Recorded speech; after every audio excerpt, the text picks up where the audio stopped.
you don't know what you don't know until you Yeah. having conversations and kind of pulling back the onion and asking questions, right? Because if you ask, then you'll really start to learn a lot. You're like, wow, never knew that. Exposure is like planting seeds, and the more seeds you plant, something's going to grow for that child. They're taking so much out of the schools Yeah. where the kids are missing a lot of those just basic necessities. But we've got to be honest that at 18, you don't know what you want to do. And it's so important for people to hear this, because I can promise you most of the people out there don't even think that kids wouldn't understand what they wouldn't know what a cow looks like because they've just never been out of their neighborhood. And one of the girls broke down and she said, I don't think that I'm pretty and I can't think of anything nice Wow. about me. And, it's those moments where you realize this is an opportunity to really bring the good out of this little girl. She's never been told to come up with something positive to say about herself. Welcome to the Bo and Luke Show, a podcast designed to inspire you to be better, know better, and do better. You can connect with Bo and Luke on social media at The Bo and Luke Show, or send us an email at fanfeedback@theboandlukeshow.com. Brought to you by Sound United. Without further ado, let's get after it.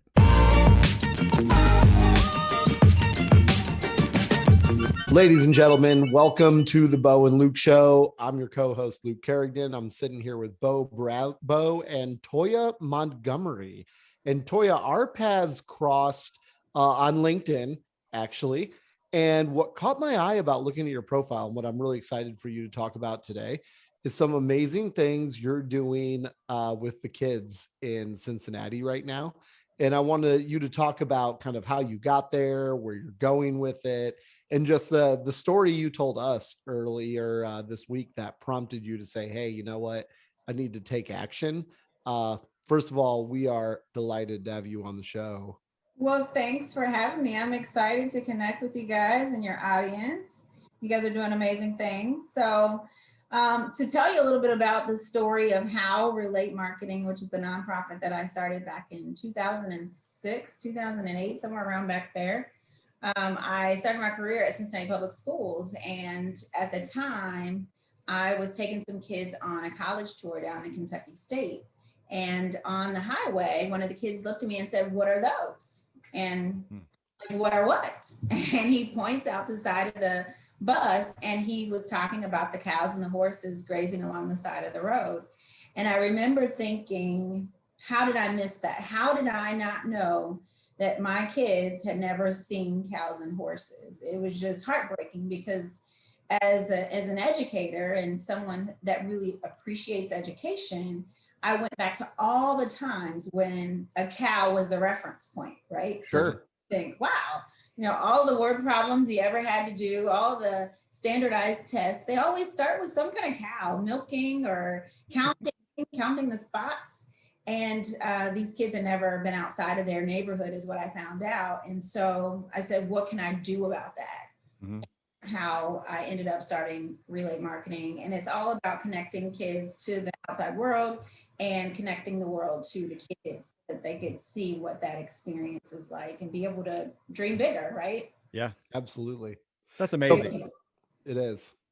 So these would have been teenagers, right? No, the school was actually, so it went anywhere from 7th grade to 12th grade, and all of the kids were at least 1 year behind. So our kids ranged anywhere from about 11, 12 to about 22. So we had some older kids because of it was a back on track program. So everyone was at least a year behind in the program. And it was even more heartbreaking, right? So you get older kids that you would think for sure they've been outside of their neighborhood, they've been outside of Cincinnati, and that just wasn't the case. They just had never had any reason to. A lot of them, their parents didn't drive, so they would walk wherever they needed to go. And it just really opened up my eyes to the way that things are in different parts of Cincinnati even. Wow. I want everybody listening to really just stop and think of for a second what Toyia just said, truly. And that these kids, and this is this is going back to would have been in the late, first decade of the 2000s, right? 2000, So yeah, 2000. after the country figures out how to jump the chasm into the new millennium, right? Because we all thought that computers were going to crash at the end of 1999. So somehow we figured all that out. But yet 2008, 2009 timeframe, we still have kids in the inner city that had never seen a cow. That to me blows my mind. And it's just like we have so many, I don't know, we see so many problems all the time on social media, but it's like, really? Why don't we put a lot more focus on our kids, on our children? Absolutely. So I applaud you.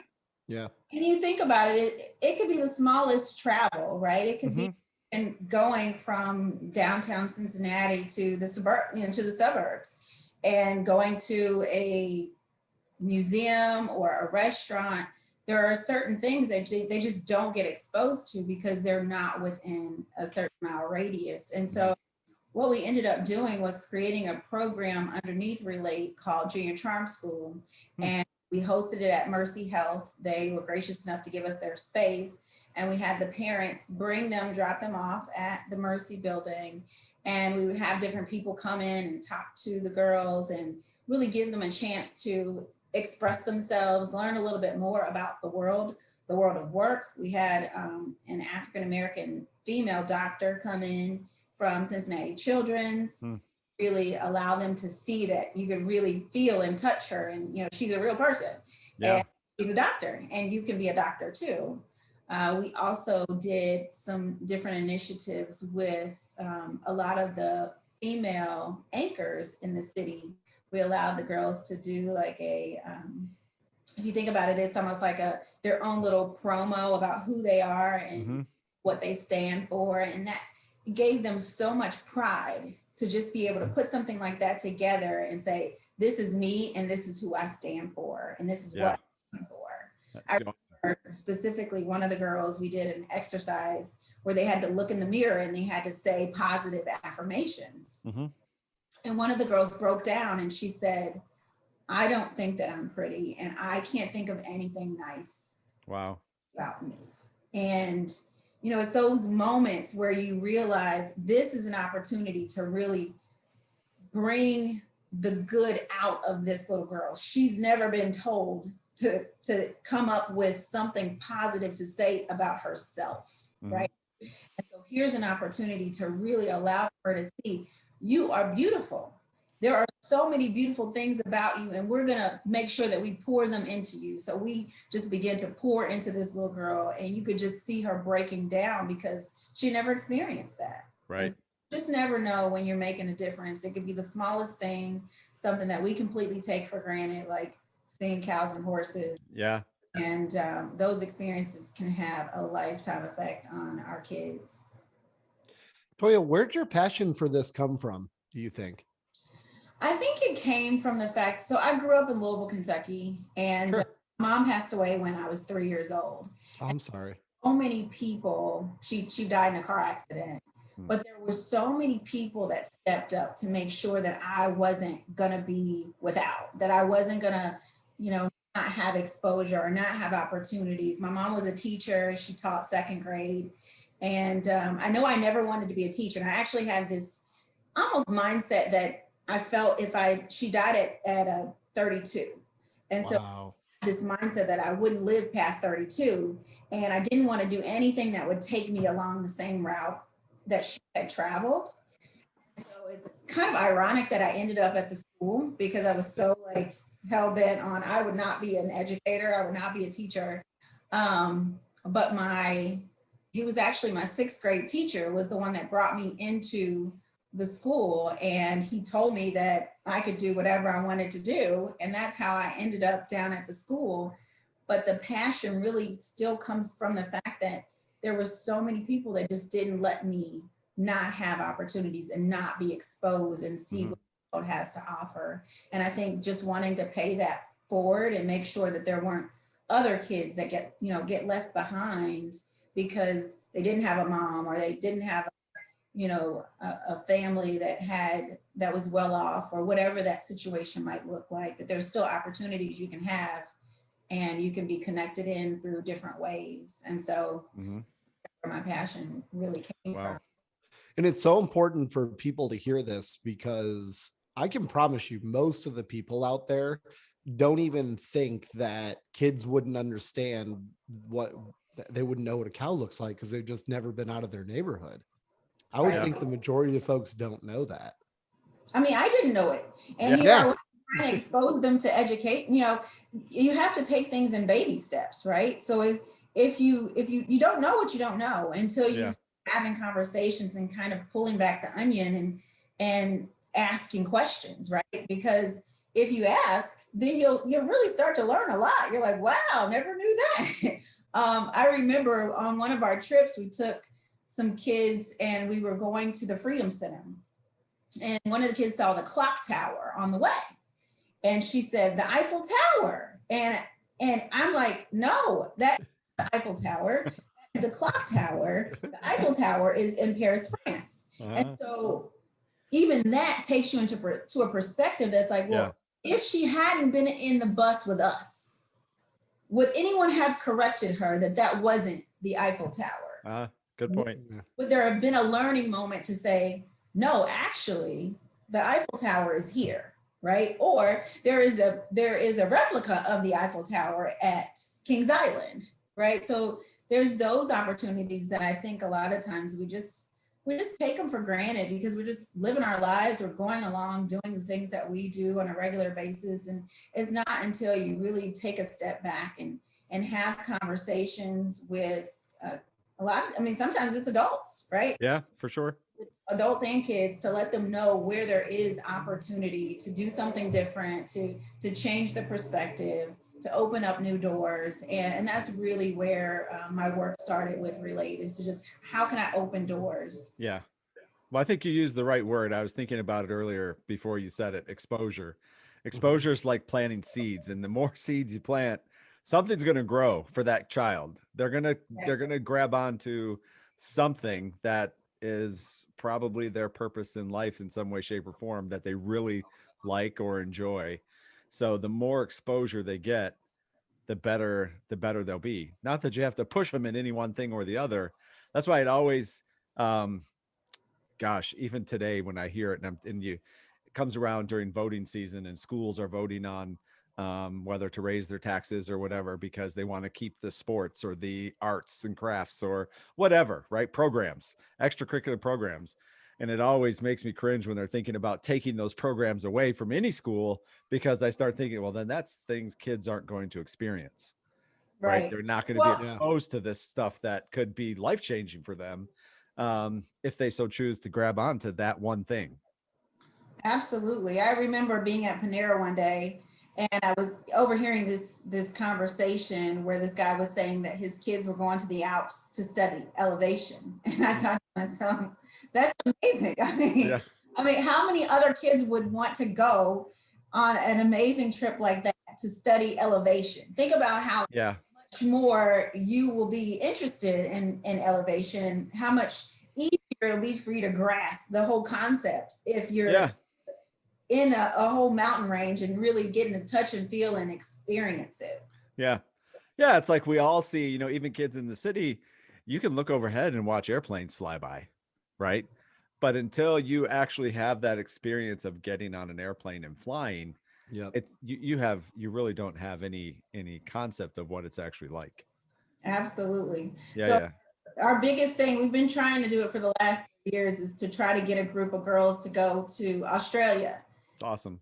I was telling Luke that I met Kayla George. She is a player. She's from Australia. She plays in the WNBA. Mm-hmm.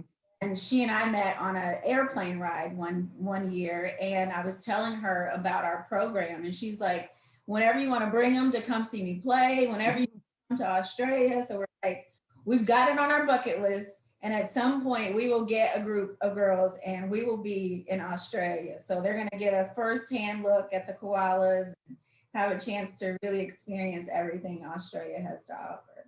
Yeah, that's awesome. I think that's great. And we got to talk about that. We released a podcast, folks, how you can donate towards this cause and get these girls to Australia.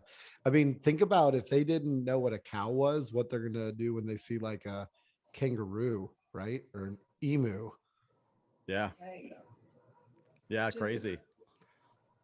It You know, would be an literally, amazing experience. it is. They are amazing experiences. And like you said, even for adults, I mean, back in January, the first time I ever saw a manatee, um, just happened to be driving across this little bridge that goes across the canal, and somebody was stopped taking pictures with their camera pointing down.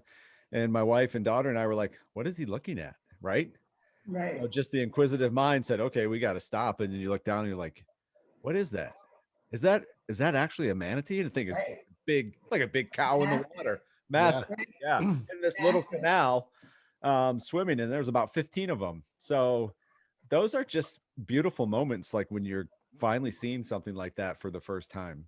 Mhm. So that'll If be you powerful. haven't been to Denver to the Rocky Mountain National Forest, the Rocky Mountain National Park is the most, I mean, it's the most beautiful experience you could ever have. And that was the first time I went to Denver. Mhm. And when I went back to Denver to like the concrete jungle of Denver, Yeah.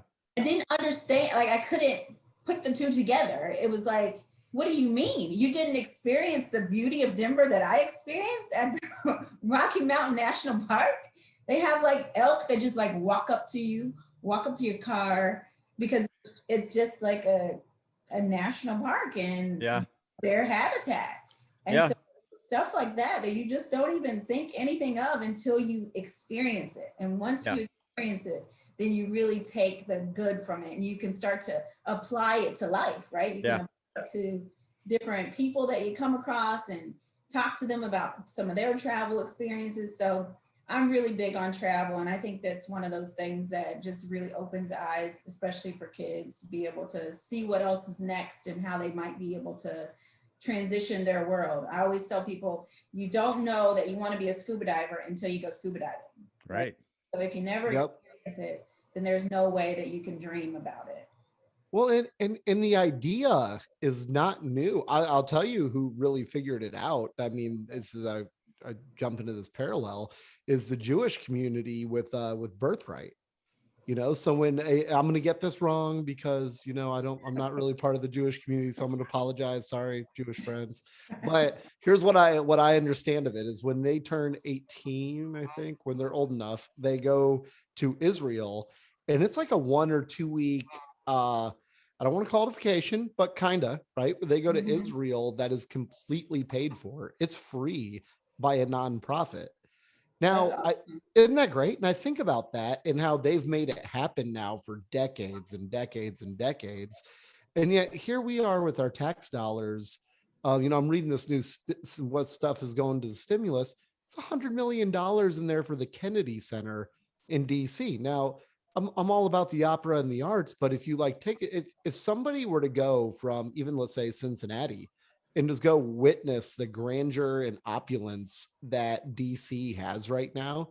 I just Mhm. think about how much further that why not take that 100? I'd be all for $100 million sending kids to Australia, Right. Yeah. that have never seen For cows sure. before, been out of their neighborhood. Right. Absolutely. I agree with that I completely. bet you if they did some testing, they would see that they were so much more enlightened when they came back. They're When they yes, they're gonna make. And I think they like if you did a study now, this would have to be like a lifelong study, like a 50-year study. I bet that 100 million would be a drop in the bucket as Mhm. to their career trajectory and getting that money back into the tax system later on. Right. Absolutely. Because I'll tell you, the Kennedy Center is not going to give that $100 million back. No, I've not been at there. all. No, that's a lot of No. operas. And they're probably Right. not going to donate it to Toya so she can take the group to Australia. either. Definitely No, not. they're probably not. Probably not. They should. I would bet not, Bo. Yeah. That's awesome. That's just so awesome. So Yeah, I love what you're doing for these kids. I heard a stat tonight. They're talking about sending the kids back to school, right? And they said Right. in underserved communities, 1/3 of the children don't have internet in their homes. yeah. So they are a year behind just for not even having the option to learn right now, which Absolutely. is nuts. Yeah, I wouldn't be surprised. I mean, a lot of these kids are going to be way behind for this year, and they're not going to be able. The test scores are going to be completely off. Yeah. So I think, Toyia, can I ask, because you're working with these kids, you are in the school system. So my wife and I talk about this all the time because I just don't hear it being talked about. Pandemic aside, if you just look at the public school choice of not opening, right, or staying closed since March of last year, right, and kids being homeschool, and a lot of these in areas where kids don't have internet or reliable internet, don't have the devices to do the schoolwork on, but yet there are private schools across the country, many that never shut down. The kids have been going to school since the pandemic started, and they're still going to school every single day in the classroom getting educated. So we talk a lot here about what kind of divide are we going to see, even further divide in the years to come, because these kids now who haven't been in school are behind. Right. I don't think we're going to see the fallout of that. I definitely think there's going to be a divide, and I think we're going to see some systemic results of this last year. I mean, even for adults, it's been a very trying year, right? Right. So only imagine for these kids, and a lot of them not having food because a lot of their meals came from the schools. And so once the schools were cut off, then it's like, okay, how is this kid going to eat? Because they eat a lot, and they're eating breakfast, lunch, and dinner a lot of times at the school because they'll take stuff from the lunch counter to have for dinner.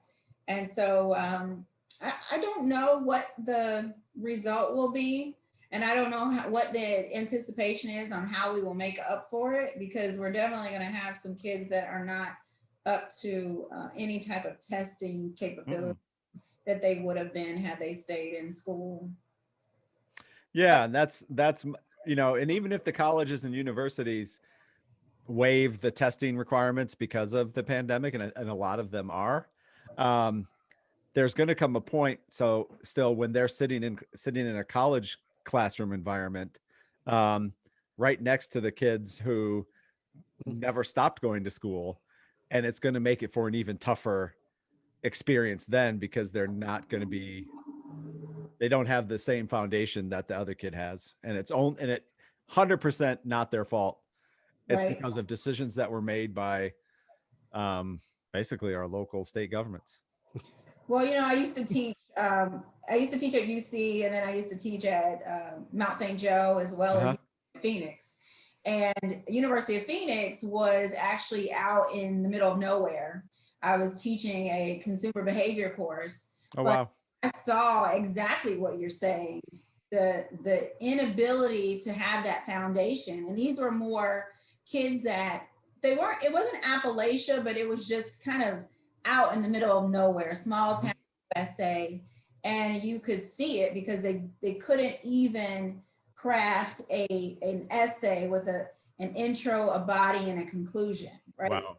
The things that you would get in maybe junior high and most programs, or even elementary school, they were definitely lacking in those areas. And it's a similar concept in that they don't have internet a lot of the times in these towns. You have to have some type of device that will give you internet because it's so rare out in those areas.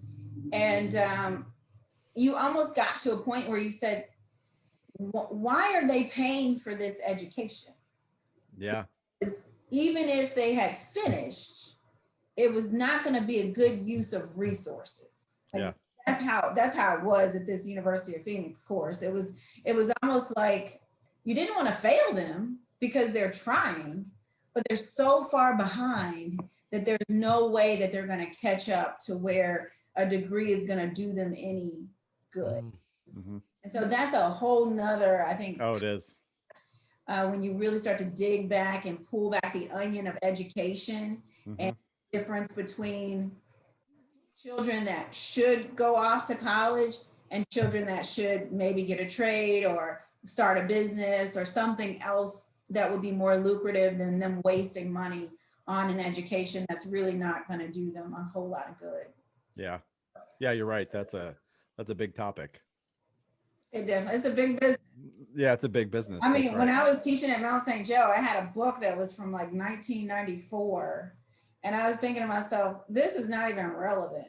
Nobody's going to reference this book because it's already like 10, it was like 10 years behind. And it baffles my mind how far back academia it is to the rest of the world. But we keep paying for it and we still keep pushing our kids right along. And right. It's like the whole, boy, Luke, that would be we just talk education, the problems with our education system. Oh my God. The whole season. But you think about like the, just that comment alone with a book being old. Well, someone has to write the book, right? Right. Are the authors truly incentivized to spend all this time writing the book and updating the book? Or do the people who are even capable of writing the book see it as do they either just have real pride that they want to give to the academic community, or is there some money to be made and it's worth their time? I mean, there's just a whole plethora of issues that end up hurting who? The kids. Yeah. The kids in colleges or even in grade school, right? But even you go back to the counselors, they're taking so much out of the schools. Yeah. Where the kids are missing a lot of those just basic necessities. I remember going to my guidance counselor and really having a strong conversation about what I wanted to do with my life, right? Yeah. I remember that being important then. And I went to Princeton, it's a great school district, right? But there are a lot of schools that don't have guidance counselors now. So now pushing them out, they're coming out of a poor education system. But not only that, they're not even being set up for success. There's no one looking at what are the trends that are coming down the pike in terms of where work will be. Yeah. It's kind of smoke and mirrors. Hey, what do you want to be? You want to do that? Okay. There's no thought process as to, okay, these are some of the roles that are going to be available in the future. And how can we set you up for success to give you the skill sets to be successful in these areas because they're in high demand. Right. Yeah. Wow. I love it. We could talk all night on that. I love it. We really could, because it's a great topic. And I feel like, to your point, like, you got to get these kids when they're young. Like, it's the most important time, because you talked about just writing, just an intro, a body, and a conclusion. That's something that is not only daunting, it's embarrassing as you get older if you didn't learn that when you're younger, right? And I feel like if you really get it right when they're young, like all the way up through junior high, you give them such a higher threshold to mess up in those later years, right? The coach from Wrestle, what was his name, Bo, that we just had on the show? Chris Scribner said the exact same thing. So he was a wrestling coach, Huntsville, Alabama. Jalen, a gentleman that actually won state that year that he was there. It's actually, there's a whole documentary about it on Amazon Prime called Wrestle. Fascinating show. Yeah, Wrestle. I'll have to check it out. Yeah. Chris talked about, he said, look, Jalen, he said a lot of his friends are dead now, just because of where they grew up at in their school district. He said, me, because of what I learned when I was younger, he said, I could mess up when I was, 17 or 18, I think he said, Bo. And he said, I did mess up, but because I had that foundation, like, I could mess up and get more chances where these other kids don't have the opportunity to do that. If they mess up the same way he did, they're just done. Right. Right. That's the end. Yeah. And it's so interesting because I don't know if I remember telling you this story about how I decided on what I was going to do with my life. So my second job, after I worked at McDonald's for 2 years, I started as a loan officer assistant at a mortgage company, and I was pretty much a bona fide telemarketer, right? I could sell you Sure. a shoe over the phone. And I took an application of this guy who told me he made $250,000 a year. And I thought, well, that sounds really nice. What do you do? And told me, he told me what his job entailed. And I said, I could totally do that. And so I proceeded to ask more questions. I finished off his application, and then I decided I was going to go to school for advertising. Mm. Fast forward, when my 18-year-old self decides to go off to college, I'm looking at all these programs and what their advertising program looks like. And most schools, advertising was under business. It just so happened I went to Ohio University and advertising was under journalism. And I'm much more of a journalist than I am, a bona fide business person. I have good business acumen, but I have a passion for journalism.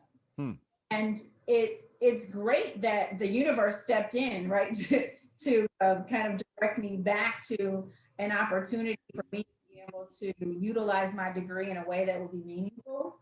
But we've got to be honest that at 18, you don't know what you want to do. You don't No. know. And the only way that you're pulling it together from life experiences, from your parents, what they have done, other people that you've seen. I'll be completely honest. I went up to Miami University and I went to lunch, and I told the people that I was there with, I said, there's no way that I can go here. And they're like, why not? And I said, the hamburgers are awful. I said, I couldn't be somewhere for 4 years with bad hamburgers. No. Wow. You think about the 18-year-old decision-making skill. Yeah. You know I what's mean- fascinating about that? And I didn't learn this except for a few years ago. And we had this person as a guest on our podcast, like when we first started, about a year ago. Her name is Rachel Noble, and she's a psychologist. And I actually worked with her in a corporate role. So that's how we met. And just talking one day, and I have daughters, and we were talking about the decision-making process of kids who are 17, 18, 19, right? And she's like, Bo, she goes, it's going to be okay. Don't worry about it. And she said, do you know when the last part of the brain is fully developed at what age? And I'm like, I don't know, 12, 13. She's like, it can be up to age 25, 26. And it's the part of the brain where it processes the concept that your decisions have consequences. I kid All you. makes sense. It all. And it's probably later for men than it is for women, It right? might be. Well, she. Oh, it's she gotta doesn't be. differentiate gender, but it probably is. But I kid you not, it's like one of those aha moments. It's like, well, that just kind of explains everything. And then you start thinking Right. about your own life and like, yeah, I went to college at 18. I had no idea what I wanted to do. That's why I didn't go so well in undergrad, because what did I know? Right. Right. I mean, but- our decisions are Yeah, kind of sporadic at that point, but they're sporadic. as you go along the way, you start to pick up different pieces that make it make sense, right? And, Yep. and that's how we end up deciding what we want to do and where we'll go with our careers. So I'm with you on the burger decision, though. I'm on Toya's side of that. I'd be out. I'd throw the burger in the air and say, screw oh this. my goodness. I'm You out I of say- here. never had bad burgers until then. I was like, Oh, what wow. have bad burgers? And you said you worked at McDonald's too? Yes. And I I did- made I like the best burgers at McDonald's. Okay. I worked there too. It was the hardest Did job you? I ever had. Yes, I did. Well, we Man. had so much fun at McDonald's. I'm not gonna lie. We would have like battles between the back end and the front end when Yeah. on. It was Gotcha. of our lives. Too funny. Well, Right. Toya, it's been amazing having you on the show. I want you to tell our guests before we wrap up how they can reach you, how they can reach Relate, and how we can get all these kids to Australia. Well, the best way to reach me is probably on Facebook. The Plug with Toya T is my page, and you can follow the page and message me for any information about upcoming events, about anything that we might be getting into. We've taken a hiatus for COVID, but we'll be getting back into taking our girls out for trips and also making up some trips for some boys. We're starting another program for boys in June. So looking forward to that. And if you're on social media or on LinkedIn, you can follow me there as well at Toyia Montgomery. Nice. Thanks so much, Toyia. We really appreciate it. Yeah, this has No been great. problem. Thank It's you. been a pleasure talking to you. You're doing an awesome thing for the kids, and we want to stay in touch. This is good stuff. Absolutely. I enjoyed it. All right. Awesome. Bo and Luke Nation, that is a wrap. Tune in for a new episode every Thursday. You can subscribe to our email newsletter for information on upcoming guests, giveaways, and more. Rate, review, and subscribe. Thank you to our sponsor, Sound United, for quality broadcast audio throughout Season 2.